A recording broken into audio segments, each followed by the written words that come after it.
What's going on, everybody? Welcome to the Fit, Healthy, and most of all, Happy podcast. I am your coach and host, Josh, here with his co-host and co-coach, KG, and I'm fired up. And today we're going to be talking about how to get and stay motivated. And this is one of our favorite topics because motivation comes and goes, and oftentimes it's out of our control. But there are absolutely things we can do day in and day out with our behaviors, our actions, our habits to actually create more motivation in that day and keep us in a higher state where we can operate and get more done. So let's jump into it, Kyle. Yeah, so the first thing we're going to be covering, and the first part of this episode is more like long-term fixes to help you day in and day out. And then later on, it's going to be more shorter term, kind of like quicker fixes. So I promise you every little thing here will resonate with you. And especially these things that we're utilizing today will help you on those days where you're not feeling it, where you don't want to do the thing that you have to do.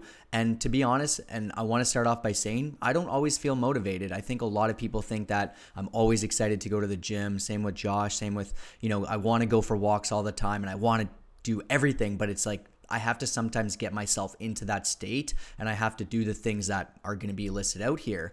And the first thing is just simply finding your why. So I know it sounds very easy. This one's like a kind of a small little tip here, but I can promise you this will be the deepest one and the thing that will make the biggest difference. So I really like to sit down and figure out what my values are, what I'm trying to do within the actions I need to take. And I'm going to use examples. I always talk about our business because it's our life. Like it's our livelihood. Everything we do here, every person we help. There may be some days I don't want to post. There's going to be some days I don't want to film a podcast.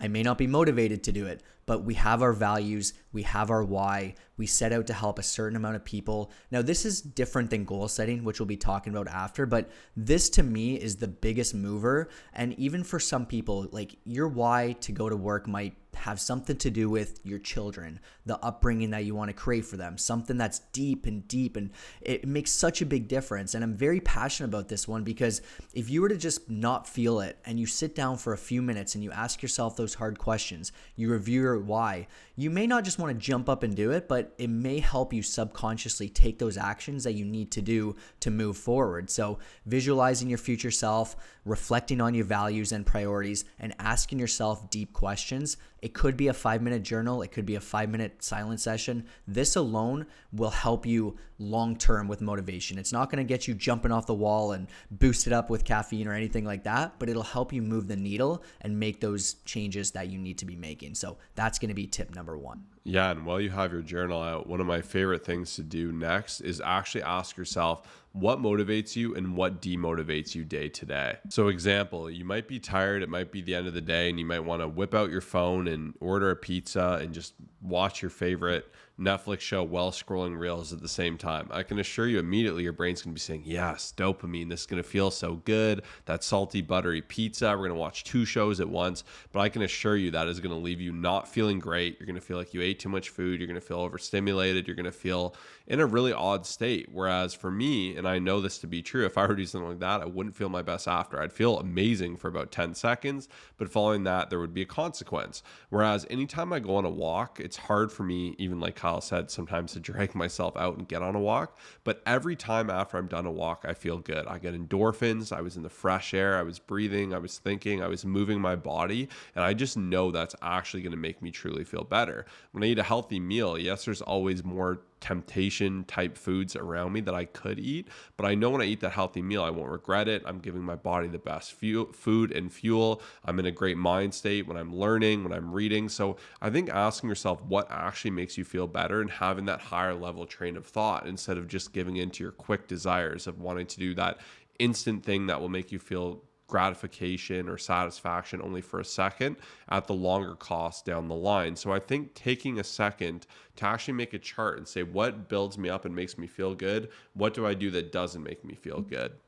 And if you're sitting there looking at news or comparing yourself to others and you always feel horrible after you've been on Instagram for 45 minutes, an hour and a half, just doom scrolling, cut that out. And if there's something that you're like, wow, I don't do it enough, but when I do yoga at home, I feel amazing and I just feel like a new person, do more of that. If you feel good when you're calling your friends, going on walks with friends, going to the gym, like when you can identify this and you can force these things into your calendar, and once you know what makes you feel good, make a point to put them into your calendar. And this is something Kyle's really good at as well. He'll be like, hey, I want to get all the guys together and play poker, or we got to hit up this event, or I want to go to this hockey game. And even having things to like look forward to that you really enjoy, that build you up, goes a long way. Like start texting friends, get gym buddies for a whole week to hold you accountable into that. If there's somebody like running with on the weekend, like, or you have a hard time actually getting out to go on a run, but you have a friend who does it every weekend, hit that person up, say, can I tag along, and say, make sure I'm there. And then just doing these things can kind of force yourself into the state where you will feel better because you're doing things that fulfill you.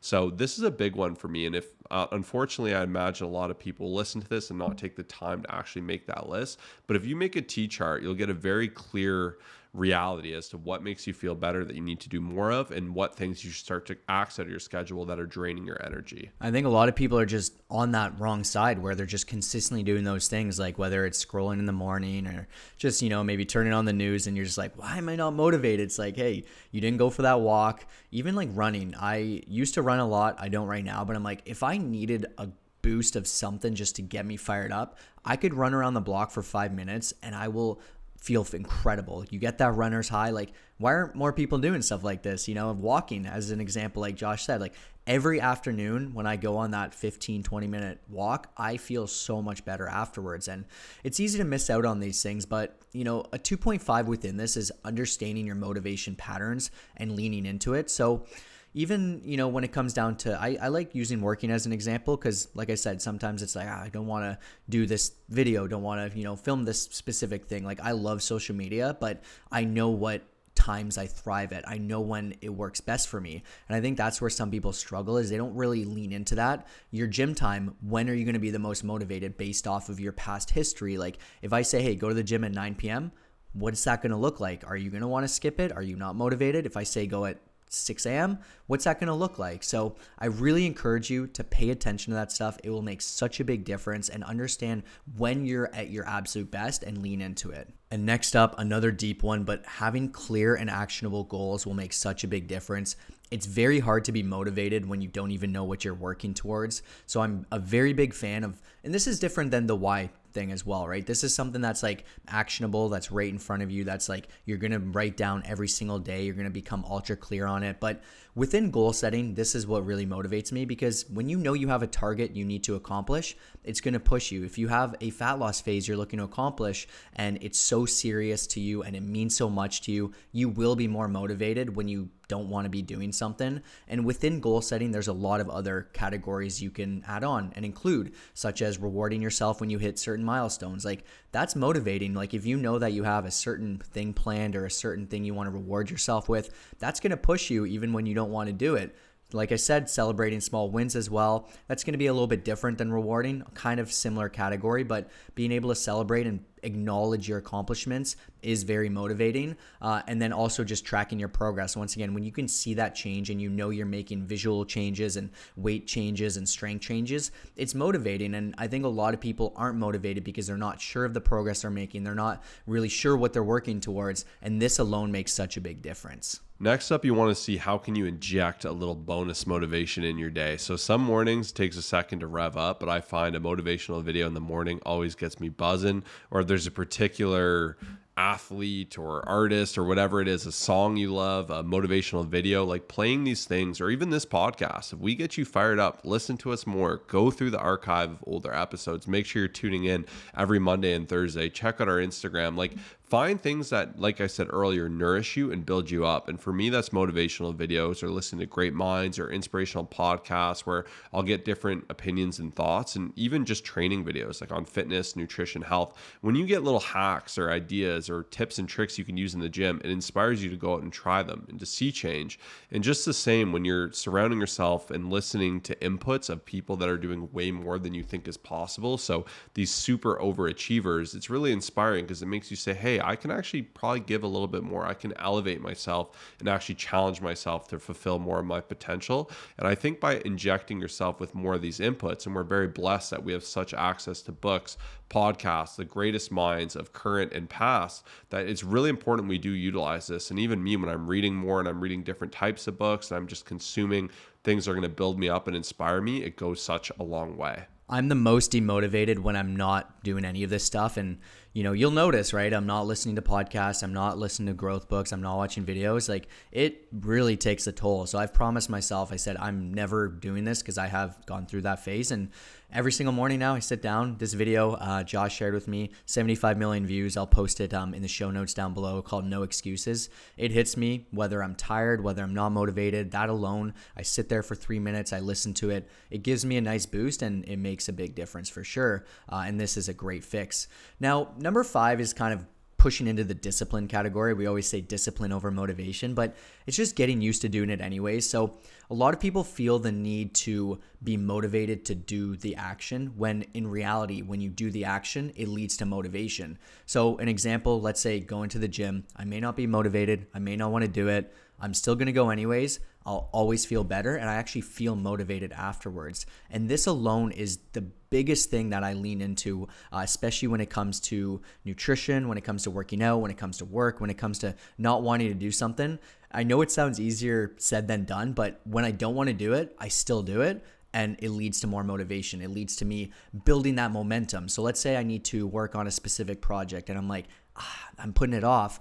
I put it off a little bit, let's say, but I jump into it. I'm going to want to do more of it afterwards. And that especially comes to nutrition, and when it comes to movement as well, you crave more when you do it. It's, let's say, a run. You're putting it off. You run that first mile. You will want to keep going.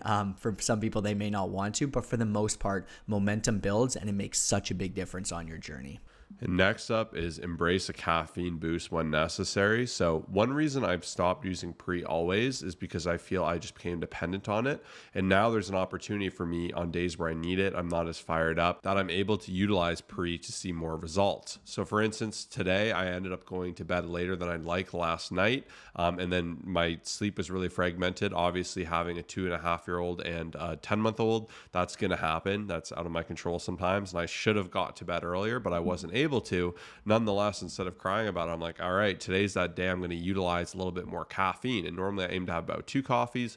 Today I effectively had 3, got that extra little boost of caffeine. I even told Kyle, because he actually provided me a Ghost for the gym, which was awesome, an energy drink. I'm like, I think you gave me extra motivation. It ended up being a great session. I kept that positivity, and like, caffeine can be a tool that can be used. And that's why you don't want to just be cranking ridiculous amounts every day, like 500 milligrams plus, because you're going to remove that ability to utilize it on the days you need that boost.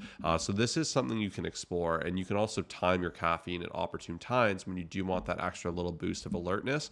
Once again, I would just try not to go too on the deep end with this, try to regular caffeine on the lower level and then utilize as necessary. And even for me, I still am aware I don't want to just keep kicking the can down the road. So I try to stop my caffeine intake at 1 p.m. That way I'm just stopping it well in advance of bedtime so it doesn't affect my sleep. And I know a lot of people like to say I sleep fine with caffeine, but once again, science is science, and it lets you know that the depth and the deepness of your sleep will be compromised. So that's why I actively make sure to avoid that. But earlier in that day, that'll get me through. I'll get tonight, I get super tired, I'll catch up on sleep tonight, and I'll be right back to it. And last but not least, fix your circle. So what I mean by this is the people that you hang around, they may be demotivating you, right? If you have a specific friend group who just, they always talk about the past, they're negative, we all know those types of people. That alone can just kill motivation. Like, you can have the best morning routine, you can have the best goals and everything, and they could just be bringing you down. And I'm not saying get rid of those people. You can figure out what works best for you, but instead I would say limit your exposure and then try to find other people that can bring you up even more.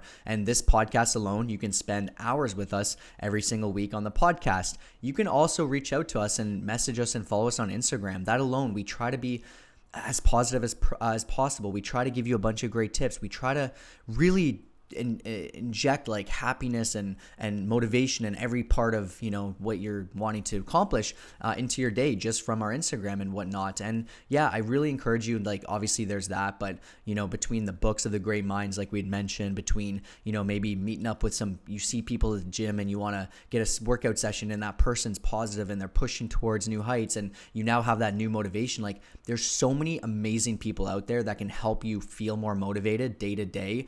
And the last thing I'll leave you with is a lot of our coaching clients and the people I've been working with for years or even months or even days now, they find when they come into the program, because we're positive people, because we work through this day to day, because we're real humans and we're not just someone who's going to say, hey, go do it anyways. Like, we'll give you step-by-step tips and we'll be able to help work through your why. We're going to be able to help track progress better. We're going to give you a better vision to succeed with. We're going to be able to just motivate you because you're going to see change, because you're going to be working with us directly one-on-one. Every person that comes into the program will see change on their mindset and they will become more motivated with the results they start to experience.